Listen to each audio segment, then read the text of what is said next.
Hey guys, Carolyn here. Today I wanted to talk about a concert that I attended last evening.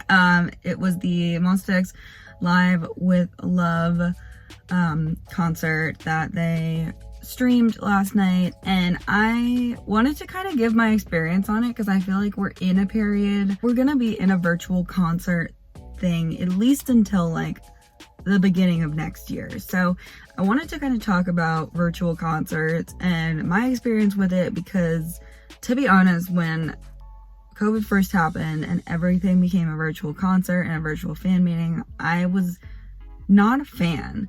And I was like, oh, I'm not gonna do any of these, like all these virtual concerts happening. I'm just like, I don't know if it would be something that I would personally enjoy.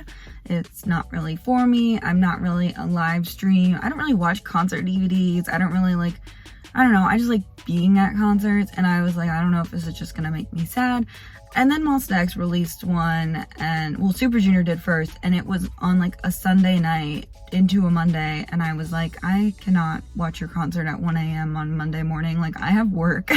I'm not sitting at home. Like, I'm at work right now. So it was after I had like gone back to work. But Monsta X released one. It was on a Saturday night into a Sunday morning. I was like, I always work Sunday, but like I can do that. Like, it's not as big of a deal as like into a Monday, because Sundays are pretty chill at my job. I want to talk about it because I have so many thoughts, and I feel like I tweeted a lot about it last night, but I still have like more thoughts overall that I just don't feel like typing. So we're gonna make a video about it, and then maybe if your group is releasing a live concert, this will kind of help you decide if you want to go to the concert or not. So there were a few different levels of tickets you could buy, just like a normal concert. So there was like the normal streaming concert. So we were able to stream the concert, and you have access to it for up to 60 days. Is that what it is? It was something like that. You have a couple of months to watch it. And I think they did that because every tier had that. Nobody has like forever access.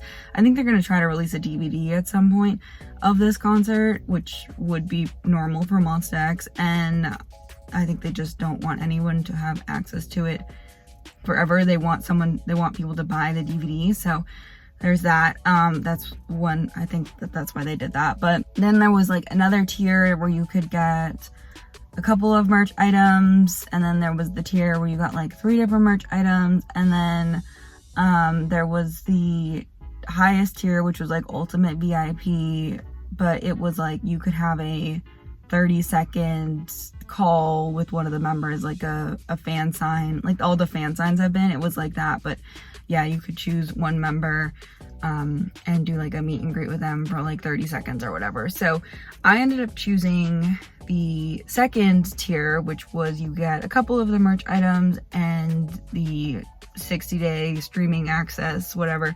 I chose that ticket.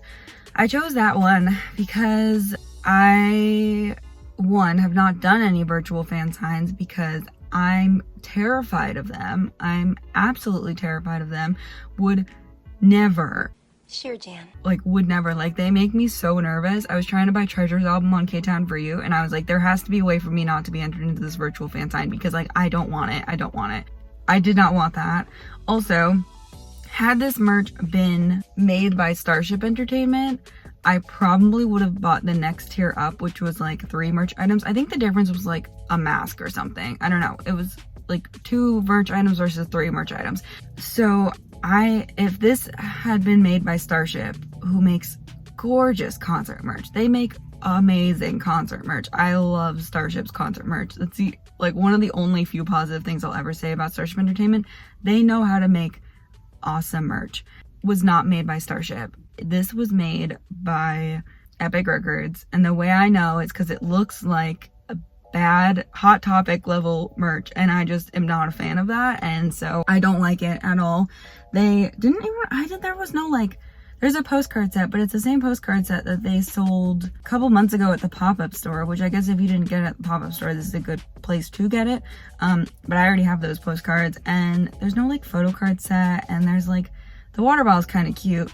The sweatshirt it's not that cute, and they're just like, the mask was like, it just wasn't cute merch. Like, it wasn't good merch.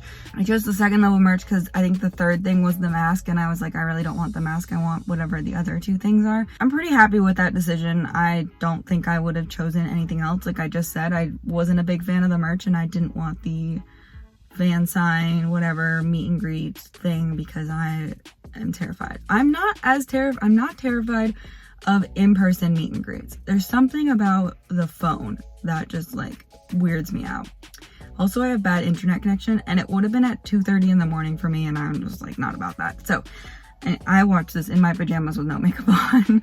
So the concert was at 11 o'clock last night, and I had like my light stick with me, and I didn't end up using my light stick honestly at all. I used it for like a couple of Instagram pictures, but that was about it. The concert itself was probably about, what time did it end? Like 1:30 in the morning. So it was probably about 2.5 hours. It was 2.5 hours. I don't regret buying a ticket. Absolutely not, because they put on an amazing show. It was a great show. They performed a lot of songs from All About Love. They performed like Who Do You Love?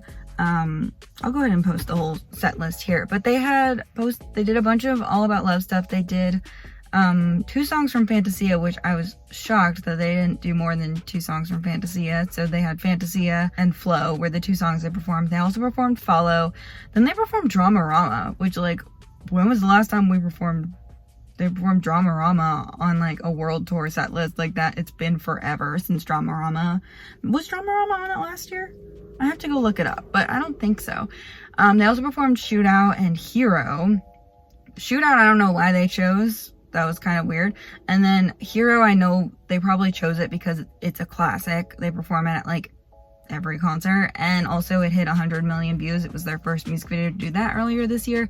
So I was excited for like the newer songs, including All About Love. Like, I'm used to seeing them perform All About Love songs without Wano. It's just a thing. Like, that's just gonna be a thing, and that's fine. I was so sad seeing them perform Hero without Wano, because there's this one move, if you've ever watched Hero, where Kihyun sings and every member like walks around him in a circle. He does that in both verses, and there was like a big empty spot, and I was like, we love that big empty spot that's just there.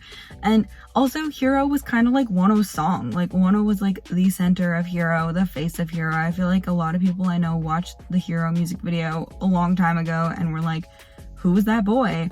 Nobody was lifting up their shirts. It was real sad, and I was like, this was Wano's song. Shootout also, I feel like, was Wano's song. Shona did a great job covering his parts, but man, I missed Wano in that performance. And like, did their little intro thing, which was real good. The music, the transition music, was definitely done by Starship because it was good. And it was a good show. It was just hard that like you couldn't cheer afterwards, and I think the members thought that was like super weird too, because Kihyun mentioned multiple times how awkward it was and how like it was like very different for them. I think they feed off a lot of the energy of the audience, which is fair. That's like what concerts are, right? And this was my fourth year seeing them, and Monsta X always perform like a bunch of what I call main stage songs, which is songs that like they're not really looking to interact, or like title track songs that they're just gonna perform. And then they do like half as many of the like title track songs. They'll do like interaction songs, which usually adds another like hour onto the concert. Like, this felt very short, but they didn't do any of those interaction songs because like there was no one to interact with. There was nobody there. So there was that. I think they did more talking than they have done at past concerts, which was fun. I actually really liked that. Usually when I'm in person at a concert, the talking parts, I'm like so tired from just like doing the entire choreography of Shootout that I'm like, I need a second. So I'm like drinking water and like just listening and whatever. But I really enjoyed that aspect of the concert last night, actually. I think that the boys that were most comfortable during that, they clowned their translator. His name is Daniel. If you've ever been on tour, you know Daniel. And they clowned Daniel so much last night. It was so funny. So Changgyun was talking in Korean. This is at the very beginning, like their first introduction one. Daniel like interrupts him, or like doesn't interrupt him, but Changyun like wasn't expecting him to follow with the translation, so he like got startled, and then he started speaking in English. Like, I don't need this guy. This is poor Daniel. They kept like, he would translate, and then in English they would like comment on his translation like he had said that. So it was very funny. I think that was like one of the best parts of the concert, and it was good hearing like they talked about things they've been doing in quarantine, things that they've been doing at home, and Shonu talked about his eye surgery, and it was so good seeing Shonu. I don't know why I was like on the fence of whether or not Shonu would be there when they literally moved this concert to yesterday for Shonu, but it was good seeing Shonu last night. It's been the first time in a long time that we have seen Shonu since his eye surgery, and which I think was back in June, right? Was it in June? Yeah, it was good seeing Shonu as well. And like I said, all of the All About Love performances I liked. I think they almost did as many like All About Love songs. I guess they played Play It Cool. Play It Cool is kind of like one of those in-between songs where I'm like, yeah. There were no unit stages. That was not a thing, which was kind of surprising as well, that there were no unit stages, because that is a really fun part of concerts too. I wonder if there was some sort of copyright issue with that. They had unit stages planned for like the original tour. Like they talked about their unit stages, so I'm wondering what happened with those. They did do this part during Hero and Shootout where they had like recorded fans cheers from the previous year, so they had cheers in the background, and I think that should have been the whole concert. Like they should have had cheers for the whole concert, and that would have made it like so much more normal. Like for Play It Cool, like they've performed Play It Cool before at concerts. Like you can do that. Dramarama, you can do that for Dramarama. Who Do You Love, you can do that. They performed that last year. So that was interesting that they did that for a couple songs, but not all the songs. I think that would have made it seem a lot more concert-like.